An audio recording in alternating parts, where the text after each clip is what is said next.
Arruiné mi vida por un error, fui infiel, quedé embarazada y ahora él me rechaza. No sé ni cómo empezar a contar esto. Siento que me van a juzgar, y con razón, porque sé que lo que hice no tiene perdón. Pero necesito sacarlo, necesito entender qué pasó conmigo y, de alguna manera, encontrar una salida. No quiero perderlo, no quiero que todo se derrumbe, aunque sé que fui yo la que tiró abajo todo lo que habíamos construido. Tengo 27 años y llevo 2 años en una relación con Martín. Desde hace 1 año y medio vivimos juntos, compartimos techo, rutina, ilusiones. Y aunque no estaba en nuestros planes inmediatos, hace poco descubrimos que estoy embarazada. Al principio fue un golpe. Ninguno de los dos esperaba esa noticia. Pero después del shock inicial, empezamos a ilusionarnos.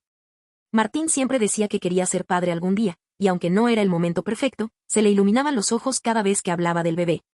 Cada noche me abrazaba la panza, como si ya pudiera sentirlo, y me repetía que iba a cuidarnos, que no me preocupara por nada, que estábamos juntos en esto. Yo me sentía segura, querida. Y aunque me daba miedo lo que venía, también me llenaba de felicidad. Este bebé era una bendición para nosotros. Era como si el universo nos hubiera puesto una prueba y, juntos, la estábamos aceptando. Pero lo arruiné todo. Lo destrocé en cuestión de minutos. No quiero culpar al embarazo, pero es verdad que estaba desbordada de emociones. Un día me encontraba llorando sin razón, al otro explotaba de enojo por cualquier cosa. Me sentía irritada, sensible, como si cualquier detalle fuera capaz de quebrarme. Y aunque eso era difícil de sobrellevar, lo que hice no tiene excusa. Hace unos días, Martín y yo tuvimos una discusión absurda. Algo sin importancia, algo que en cualquier otra circunstancia habríamos resuelto rápido. Pero ese día no pude, o no quise, dejarlo pasar. Yo quería que me acompañara a una reunión con mis amigas. No era nada especial, solo quería que estuviera ahí, que compartiera conmigo. Pero él me dijo que estaba cansado, que había trabajado todo el día y que prefería quedarse en casa a descansar. Su respuesta me cayó como un balde de agua fría. Le insistí. Le dije que nunca hacía nada conmigo, que siempre encontraba una excusa para no salir. Él me miró serio y me contestó que eso no era cierto, que si salíamos, que compartíamos cosas, pero que esa noche simplemente no tenía ganas. Yo no quise escuchar. En mi cabeza, si me amaba de verdad, debería haber dicho, voy contigo, aunque esté cansado. Pero no lo hizo. No se dio. Eso me enfureció todavía más. Empezamos a discutir, cada uno subiendo el tono. Yo grité, él se enojó, y al final me dijo que si tanto me importaba ir, que fuera sola. Que él no iba a impedirme nada. Me temblaba la voz de la rabia. Agarré mis cosas y salí dando un portazo. Esperaba, en el fondo, que él viniera detrás de mí, que me llamara, que me detuviera. Pero no pasó. Caminé por las calles sin rumbo, mirando el celular cada 2 segundos, esperando ver su nombre en la pantalla. No llamó. No escribió. Nada. Y en mi cabeza, eso se convirtió en una señal de que no le importaba. De que podía estar sola, enojada, herida, y a él no le movía nada. El enojo se transformó en orgullo, y el orgullo en una decisión estúpida. Fue entonces cuando marqué un número que no debería haber tocado nunca más, el de Diego, mi ex. No hablábamos hacía meses, pero todavía lo tenía en los contactos. Apenas atendió, le solté sin rodeos que iba a su casa. No preguntó mucho. Solo dijo que estaba bien. Y yo, enceguecida por la rabia y por la idea de castigar a Martín, subí a un taxi. Recuerdo cada minuto de ese viaje. El corazón me latía fuerte, pero no era emoción. Era furia, era esa sensación de querer demostrar algo, de querer que Martín se diera cuenta de lo que estaba perdiendo. Pensaba, si no me valora, que se joda. Que sufra. Que me busque después y se arrepienta. Cuando llegué al apartamento de Diego, casi no hablamos. Fue automático. Yo lo busqué, él me siguió el juego. Era como si todo lo que estaba haciendo fuera un acto de rebeldía, una venganza absurda contra alguien que ni siquiera estaba ahí. Y entonces, en medio de todo, mi teléfono sonó. La pantalla mostraba el nombre de Martín. Sentí un escalofrío recorrerme entera. Diego me miró y preguntó si iba a contestar. Dudé. Parte de mí quería ignorarlo, pero otra parte necesitaba escucharlo, saber qué decía. Respiré hondo y atendí. ¿Estás bien?, me preguntó con voz tranquila. ¿Ya vas a volver a casa?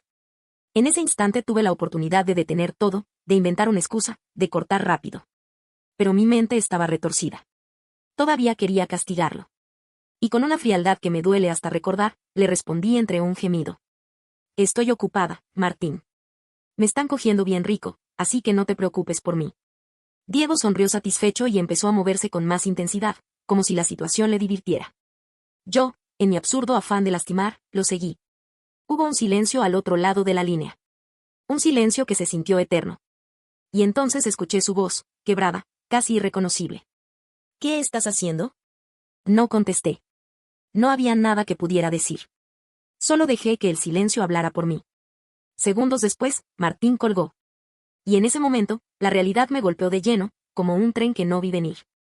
Me aparté de Diego de golpe, como si recién me diera cuenta de lo que estaba haciendo. Me cubrí con la sábana, sintiendo una mezcla de culpa, miedo y desesperación. ¿Por qué no me detuviste? Le grité a Diego, como si la responsabilidad fuera suya. Él me miró incrédulo. ¿Qué? Vos fuiste la que llamó, la que vino hasta acá. No me mires como si fuera mi culpa. Y tenía razón. Era toda mi culpa. Me vestí a las apuradas, con el corazón en la garganta, sin escucharlo más. Lo único que ocupaba mi cabeza era Martín. Saqué el celular, lo llamé una vez, 2, 10. Nada. Cada tono que se iba a buzón era una estaca más en mi pecho. Cuando por fin salí del edificio, sentí que me faltaba el aire. Pedí un taxi mientras seguía insistiendo con las llamadas. Y lo único que podía pensar era en cómo demonios había llegado a ese punto, en cómo había sido capaz de arruinarlo todo en minutos. El taxi parecía ir demasiado lento, aunque seguramente era mi desesperación lo que hacía que todo se sintiera eterno. Miraba por la ventana con los ojos llenos de lágrimas, repasando una y otra vez lo que había hecho, sin poder creerlo. Una discusión tonta, un capricho, y había destruido mi vida entera. Cuando llegué al apartamento, sentí que el corazón me explotaba. Abrí la puerta con torpeza, esperando encontrar a Martín ahí, sentado, enojado, pero dispuesto a hablar. Pero el silencio fue lo único que me recibió. «Martín», grité con la voz quebrada, caminando por cada rincón. Nada. Todo estaba en su lugar, no parecía que se hubiera llevado sus cosas, pero tampoco había señales de él. El aire se sentía pesado, como si la casa ya no fuera la misma. Saqué el celular y le escribí un mensaje: «Por favor, perdóname. No sé qué me pasó. Fue un error, un momento de ira, de estupidez. Te amo, no quiero perderte. Contéstame, por favor». El mensaje quedó enviado. Silencio. No me rendí. Grabé un audio. Mi voz temblaba, se quebraba, pero lo dije igual: «Sé que estás dolido, que estás con bronca, y tenés razón. No hay nada que justifique lo que hice, pero te juro que nunca antes te fui infiel. Fue la primera y la última vez. Dame una oportunidad, Martín. Te amo. No me dejes». El audio marcó visto. Ninguna respuesta. Y yo seguí insistiendo, una y otra vez. Mensajes, llamadas, ruegos. Nada. Martín parecía haberse esfumado. Las horas pasaron lentas, con el nudo en la garganta apretándome hasta el ahogo. Me quedé en el sofá, abrazada a mí misma, sintiéndome la peor persona del mundo. Pensaba en él, en nosotros, en todo lo que habíamos soñado juntos. Y pensaba en el bebé. La noche anterior habíamos hablado de nombres. Martín sonreía cuando decía que, si era varón, le gustaba Santiago. Y si era nena, Isabela. Lo decía con tanta ilusión, con tanta ternura, que verlo ahora alejarse así me partía el alma. No pude dormir. Cada vez que cerraba los ojos lo veía a él, escuchaba su voz al otro lado de la llamada, preguntándome con esa calma que se sintió como un cuchillo: «¿Qué estás haciendo?». Revisé el celular hasta que los párpados no aguantaron más y me quedé dormida. Cuando desperté, lo primero que hice fue mirar la pantalla. Un mensaje de Martín. El corazón me dio un vuelco. Por fin. Por un instante sentí alivio, pensé que todo podía arreglarse. Pero cuando lo abrí, las palabras me dejaron sin aire. «Si ese bebé es mío, mejor abórtalo. No quiero saber más nada de vos». Me quedé helada. Lo leí una vez. 2. 3. Como si con cada lectura las palabras pudieran transformarse en algo distinto. Pero no. Era claro, brutal, definitivo. Sentí un puñetazo en el estómago. Las lágrimas me nublaron la vista. Llevé la mano a mi panza, como buscando un refugio, y lo único que sentí fue un vacío atroz. Apenas unas horas antes, Martín estaba feliz, soñando con nuestro hijo. Y ahora me decía que lo borrara de nuestra vida. No entendía nada. ¿Cómo podía odiarme tanto? ¿Cómo podía rechazar tan bien al bebé? Yo sabía que era suyo. No importaba lo que hubiera hecho, lo que él pensara, yo tenía la certeza de que Santiago, sí, ya en mi cabeza lo llamaba así, era de Martín. El celular pesaba en mi mano, pero no podía escribirle nada. ¿Qué iba a decirle? ¿Qué palabras podían arreglar algo después de eso? Durante días reviví ese mensaje en mi cabeza. Lo odiaba, pero al mismo tiempo lo extrañaba con una fuerza que me desarmaba. Y en cada llanto, en cada insomnio, volvía la misma idea: no iba a dejar que nos abandonara. No iba a dejar que se borrara de nuestra vida como si nada. Porque, aunque me odiara a mí, aunque me viera como lo peor, él seguía siendo el padre de mi hijo. Y yo no iba a dejar que lo negara. Pasaron las semanas y la herida no cicatrizaba. El mensaje de Martín me perseguía como un eco insoportable: si ese bebé es mío, mejor abórtalo. No quiero saber más nada de vos. Lo había leído tantas veces que me lo sabía de memoria, como si se me hubiera tatuado en la mente. Hubo días en que lo pensé en serio. No voy a mentir. Hubo noches enteras en las que me decía que quizá lo mejor era terminar con todo, que traer un bebé al mundo sin su padre, con este caos alrededor, era un error. Lloraba cada día, con la panza creciendo y la culpa comiéndome viva. Pero algo en mí no me dejaba rendirme. Cada vez que me llevaba las manos al vientre y sentía las primeras señales, las pataditas débiles que me recordaban que no estaba sola, me convencía de que tenía que seguir. Este bebé era lo único que me quedaba de Martín, lo único que todavía nos unía. Sabía que la gente podía pensar lo peor de mí, que dirían que el hijo no era suyo, pero yo lo sabía. Yo estaba segura de que sí lo era. Santiago era de Martín. Y aunque él no lo aceptara, tarde o temprano se daría cuenta. Durante esos meses, intenté acercarme. Le mandaba mensajes contándole cada cosa: cuando supe que era varón, cuando fui a las ecografías, cuando escuché por primera vez su corazón latiendo. A veces los dejaba en visto, otras simplemente los ignoraba. Pero yo no me detenía. Necesitaba que supiera que seguíamos ahí. No fui capaz de buscarlo cara a cara. El miedo a escuchar de su boca lo mismo que me había escrito me paralizaba. Temía que me repitiera a la cara que me odiaba, que nunca más quería verme. Así que me refugié en la idea de que, cuando naciera el bebé, todo cambiaría. Que verlo en carne y hueso lo haría reaccionar. Y ese día llegó. El parto fue una de las experiencias más duras de mi vida. Más de 10 horas de dolor, de miedo, de sentir que no podía más. Por momentos pensé que no iba a resistir. Pero cuando finalmente lo escuché llorar y lo tuve en mis brazos, todo valió la pena. Santiago. Mi hijo. Lo miré y fue como ver a Martín reflejado en miniatura. Tenía sus ojos, su nariz, hasta esa calma que él tenía cuando dormía. Era imposible que alguien lo mirara y negara el parecido. Mis padres estuvieron conmigo, apoyándome en todo, pero no era lo mismo. Lo quise a él, quise a Martín ahí, tomando mi mano, recibiendo a su hijo conmigo. Pero no estaba. Y eso me dolió más que cualquier contracción. Al salir del hospital, con Santiago envuelto en su mantita azul, hice lo que venía planeando en silencio durante meses. Le mandé una foto a Martín. El mensaje fue simple, directo: este es tu hijo. Míralo bien. No podés abandonarlo. No podés negarlo. El doble tilde azul apareció enseguida. Lo vio. Pero no contestó. En ese momento me convencí: si él creía que podía ignorarnos, estaba equivocado. Yo sabía que Martín era un buen hombre, sabía que tarde o temprano cedería. No podía resistirse a lo que teníamos, ni mucho menos a lo que había nacido de los dos. Y si no lo hacía por voluntad, lo haría obligado. Por eso, apenas recuperé fuerzas, busqué a un abogado. Le conté todo y me dijo lo que ya sospechaba: podía exigir una prueba de paternidad, y si salía positiva, obligarlo a pagar la manutención. No era por la plata. Nunca lo fue. Yo lo que quería era mantener un vínculo, la posibilidad de que, aunque me odiara, siguiera atado a mí a través de Santiago. Que no pudiera borrarnos de su vida. El abogado me advirtió que ese paso lo alejaría más, que podía aumentar el resentimiento. Pero yo no veía otra salida. Si Martín no quería reconocer a su hijo por amor, lo haría por obligación. Y una vez que lo tuviera en brazos, estaba convencida de que no habría vuelta atrás. Que cambiaría de opinión. Porque yo lo sabía, él y yo nos amábamos. Teníamos planes, sueños, una vida juntos. Todo no podía desaparecer por un error, por un momento de locura. Cuando Martín conociera a Santiago, cuando lo viera de frente y no pudiera negar que era su reflejo, volvería conmigo. Estaba segura. El proceso legal fue más duro de lo que imaginaba. Presentar la demanda, enfrentar las miradas del juzgado, explicar mi situación. Cada paso se sentía como una confirmación de que lo que había hecho me perseguiría siempre. Pero seguía adelante. Martín no se presentó en un principio. Ignoraba las notificaciones, postergaba las audiencias. Era evidente que no quería tener nada que ver conmigo, ni con Santiago. Pero la ley no le dio opción. Al final, se sometió a la prueba de ADN. Yo ya sabía lo que iba a salir, pero igual sentí los nervios como si algo en el fondo temiera que el universo me castigara más. Cuando llegaron los resultados y el papel confirmó lo que yo siempre había dicho, que Santiago era hijo de Martín, lloré como no lo hacía desde el parto. Era una victoria amarga. La prueba obligaba a Martín a hacerse cargo económicamente. Cada mes, el depósito de la manutención llegó puntual, frío, sin un mensaje, sin una palabra. Cumplía con la ley, nada más. Y eso me mataba por dentro. Cuando imaginé este momento, pensé que, al menos, con el tiempo, se acercaría. Que vería las fotos de Santiago, que sentiría curiosidad, que querría conocerlo.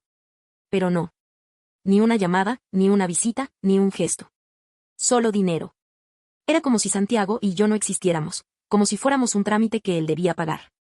Yo no quería eso. No buscaba su plata. Lo que quería era recuperarlo, reconstruir lo nuestro, que fuéramos una familia. Pero cada mes que pasaba se sentía como un muro más alto entre nosotros. Me repetía a mí misma que no podía rendirme. Que Martín estaba herido, dolido, y que necesitaba tiempo. Que cuando viera a su hijo en persona, cuando lo escuchara reír o lo sintiera en sus brazos, todo cambiaría. Por eso tomé una decisión que muchos dirían que fue desesperada, y tal vez lo fue.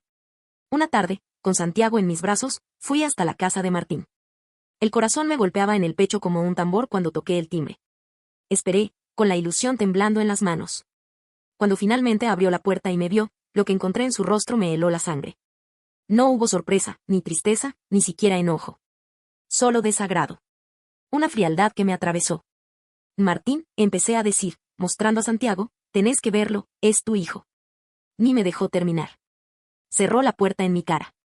Me quedé ahí, paralizada, con Santiago contra mi pecho, sin poder creerlo. Pensé que al menos lo miraría, que preguntaría algo, que diría cualquier cosa.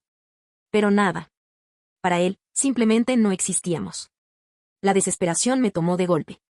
Volví a tocar, a insistir, a gritar. Le decía que no podía negarnos, que Santiago no tenía la culpa de nada. Los vecinos empezaron a salir, miraban desde las veredas, pero nadie se metía. Y él nunca volvió a abrir la puerta. Esa fue la primera vez en mucho tiempo que me sentí completamente derrumbada. Volví a casa sin fuerzas, con los ojos hinchados de tanto llorar. Esa noche me dormí con Santiago en brazos, pensando que lo había perdido para siempre. Y aún así, dentro de mí, una voz seguía repitiendo que no podía rendirme. Que todo lo que había hecho, por equivocado que fuera, lo hice porque lo amaba. Porque no quería perderlo. El problema era que, mientras más intentaba retenerlo, más parecía alejarlo. Y esa idea me estaba destrozando. Los días después de aquel portazo fueron un infierno. No podía sacarme de la cabeza la imagen de Martín mirándonos con tanto desprecio, como si no fuéramos nada, como si nunca hubiéramos existido. Era peor que el enojo, peor que los insultos. Era indiferencia. Pasaba las noches en vela, meciéndome con Santiago en brazos, preguntándome una y otra vez en qué momento perdí el control. Como un enojo tan banal me había llevado a cometer la peor estupidez de mi vida. Pero por más que me lo repitiera, no encontraba consuelo. La culpa me carcomía, pero también lo hacía la necesidad de recuperarlo. No podía aceptar que se terminara así, que todo lo que habíamos construido se evaporara de un día para el otro. Santiago crecía cada día un poco más. Sus ojos, idénticos a los de Martín, me recordaban a cada instante lo que habíamos tenido. Cada vez que me sonreía, yo sentía que ahí estaba la prueba viviente de nuestro amor. Y esa certeza me alimentaba la obsesión de que Martín no podría negarlo para siempre. Intenté escribirle cartas que nunca envié, borradores de mensajes que no me animé a mandar. En ellos le hablaba de lo que me dolía, de lo que soñaba, de cómo lo necesitábamos. Pero en el fondo sabía que, aunque los leyera, su corazón estaba cerrado. El dinero de la manutención llegaba puntual todos los meses. Y ese gesto, que en otro momento habría sido un alivio, se convirtió en una puñalada más. Porque confirmaba que éramos apenas una obligación para él. Nada más. Y yo no quería eso. No quería ser un trámite, ni que Santiago creciera con la idea de que su padre era un extraño que solo aparecía en papeles. Quería que lo conociera, que lo abrazara, que compartiera aunque fuera un poco de lo que alguna vez soñamos juntos. Pero Martín no quería. Cada intento de acercarme terminaba en un muro, en un vacío. Era como golpearme contra una puerta cerrada una y otra vez. Y sin embargo, no podía parar. Había algo dentro de mí que me empujaba a seguir, aunque supiera que lo estaba alejando más. Era como si mi vida entera girara alrededor de él, de lo que fuimos, de lo que creía que aún podíamos ser. Algunas noches, cuando el silencio era demasiado, me preguntaba si todo estaba perdido. Si realmente había un camino de regreso. Si alguna vez Martín sería capaz de perdonarme. Y la respuesta siempre me dolía. Porque en el fondo, temía que no. Que lo había perdido para siempre. Pero aunque lo supiera, aunque me lo dijeran las pruebas, no podía rendirme. No todavía. Me repetía que lo había arruinado todo por un error, por una decisión tomada en caliente, pero que lo nuestro no podía borrarse así nomás. Que si alguna vez me amó de verdad, todavía había una esperanza. Por eso sigo acá, atrapada entre la culpa y la obsesión, con Santiago en brazos como única certeza. No sé cómo voy a hacerlo, pero sé que no puedo dejar que esto termine de esta manera. Porque no puedo aceptar que Martín nos dé la espalda para siempre. Han pasado meses desde la última vez que intenté tocar la puerta de Martín.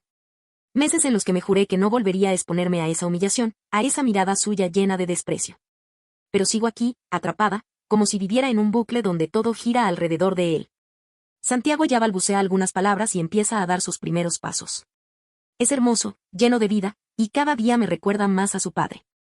A veces lo miro dormir y me convenzo de que Martín no podrá negarlo para siempre. Que cuando lo vea, algo dentro de él se va a quebrar. Pero también sé que esa es mi fantasía. La realidad es que cada mes llega el depósito de manutención, puntual como un reloj, y nada más.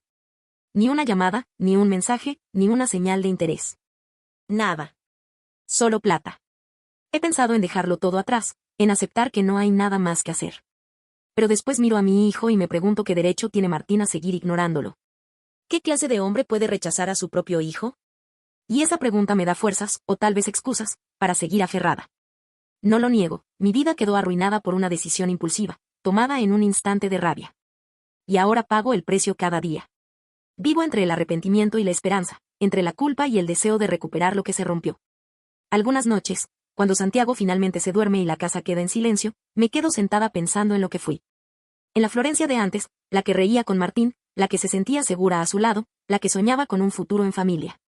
Y me duele saber que esa mujer ya no existe. Me queda esta versión rota de mí misma, que sigue esperando que él mire atrás. Que algún día recuerde lo que tuvimos y decida volver. Sé que muchos dirán que debería dejarlo ir, que debería empezar de cero y olvidarme. Pero no sé cómo hacerlo. No sé cómo aceptar que todo terminó, que lo perdí para siempre. Por ahora, lo único que sé es que no puedo rendirme. No todavía. No mientras tenga a Santiago en brazos, con esos ojos idénticos a los de su padre, recordándome que, nos guste o no, Martín siempre va a ser parte de nuestras vidas. Y aunque él me odie, aunque me cierre la puerta una y otra vez, sigo creyendo que algún día tendrá que enfrentarse a lo que dejamos atrás. Porque esto no puede terminar así. No olvides dejar tu opinión en los comentarios, dejar tu like y compartir este video.